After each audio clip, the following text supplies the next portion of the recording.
রংপুর মহানগর পুলিশের সাবেক কর্মকর্তা আব্দুল আলিম মাহমুদের প্রভাব খাটিয়ে তার ভাগ্নি জামাইয়ের বিরুদ্ধে আওয়ামী লীগ নেতা ও সাবেক কাউন্সিলর তৌহিদুল বাহিনীর নেতৃত্বে বসতবাড়ি দখলের গুরুতর অভিযোগ উঠেছে। বৃহস্পতিবার বেলা ১২টায় নগরীর সুমি কমিউনিটি সেন্টারের সংবাদ সম্মেলনে অভিযোগ করে কান্নায় ভেঙে পড়েন ভুক্তভোগী মশিউর রহমান ও তার পরিবার। সংবাদ সম্মেলনে তারা অভিযোগ করেন, দীর্ঘদিন ধরে পৈতৃক সূত্রে পাওয়া নগরীর মুলাটোল পাকার মাথা এলাকায় ১৮ শতক জমির ওপর বসত বাড়ি ও দোকানপাট করে বসবাস করে আসছিলেন তারা। এরই মধ্যে রংপুর মহানগর পুলিশের সাবেক কমিশনার আব্দুল আলিম মাহমুদের প্রভাব খাটিয়ে তার ভাগ্নি জামাই আকিফুল ইসলাম ওরফে টুটুল, স্থানীয় সাবেক কাউন্সিলর ও কোতোয়ালী থানা আওয়ামী লীগের সভাপতি তৌহিদুল বাহিনীকে নিয়ে পুলিশের সহযোগিতায় ২০১৯ সালের ৯ ডিসেম্বর ওই বসতবাড়ি ও দোকানপাট দখল করে। তারা জানান, আকিফুল একটি দলিল দেখালে ঘটনা আদালতে যায়। আদালতে ভুয়া দলিল বাতিল ও জবরদখলকৃত আকিফুলকে উচ্ছেদের রায় দেয়। এরপর গত ২ আগস্ট বাড়িতে উঠে গেলে আবারও আকিফুল ও তৌহিদুল বাহিনী লেলিয়ে দিয়ে বাধা প্রদান করে এবং পুলিশও তাদের সহযোগিতা করে। এ অবস্থায় পরিবার পরিজন নিয়ে মানবেতর জীবনযাপন ও নিরাপত্তাহীনতায় ভুগছেন বলে অভিযোগ করেন ভুক্তভোগীরা।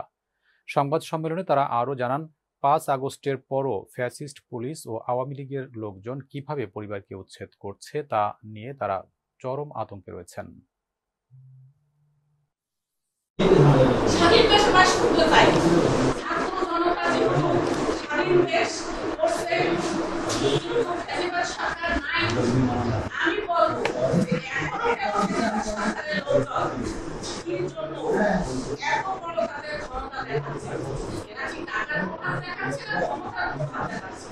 আমি এটাই আপনাদের কাছে আমার বিনোদন অনুরোধ, আমার সন্তান যেন স্বাধীনভাবে ওখানে বাস করতে পারে, স্বাধীনভাবে যেন বাস করতে পারে। এই সন্তানদের লেখাপড়া কেন এদের এত ক্ষমতা, কি জন্য এদের এত ক্ষমতা দেখাচ্ছে?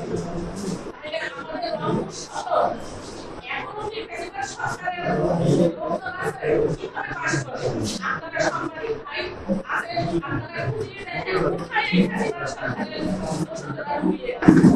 আপনাদের কাছে আমার একটাই কামনা, আমি অনুরোধ করছি আপনাদের কাছে হাত জোড় করে বলতেছি, আমি হাত জোড় করে বলতেছি আপনারা খুঁজিয়ে দেখেন কেন। ইবাদত ট্যুরস অ্যান্ড ট্রাভেলসের সৌজন্যে গোপীনাথপুর দারুস সুন্নাহ মজিদিয়া হাফিজিয়া মাদ্রাসা এতিমখানায় অনুষ্ঠিত হয়েছে মাদ্রাসাটির প্রাক্তন ছাত্রদের পুনর্মিলনী।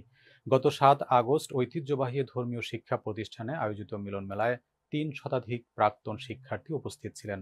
অনুষ্ঠানে সভাপতিত্ব করেন মাদ্রাসার মহাপরিচালক ও বিশিষ্ট আলেম আলহাজ হাফেজ মোহাম্মদ রফিকুল ইসলাম ফরাজি।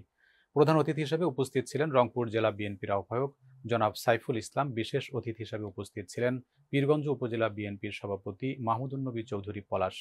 এছাড়াও অনুষ্ঠানে উপস্থিত ছিলেন স্থানীয় আলেম সমাজ, শিক্ষক, সাংবাদিক ও বিভিন্ন গণ্যমান্য ব্যক্তিবর্গ।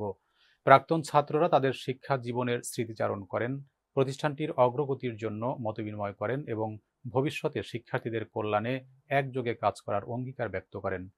অনুষ্ঠান দোয়া ও মোনাজাতের মাধ্যমে সমাপ্ত হয়। পুরো আয়োজনে ছিল শ্রদ্ধা, ভালোবাসা ও আন্তরিকতায় আবহ।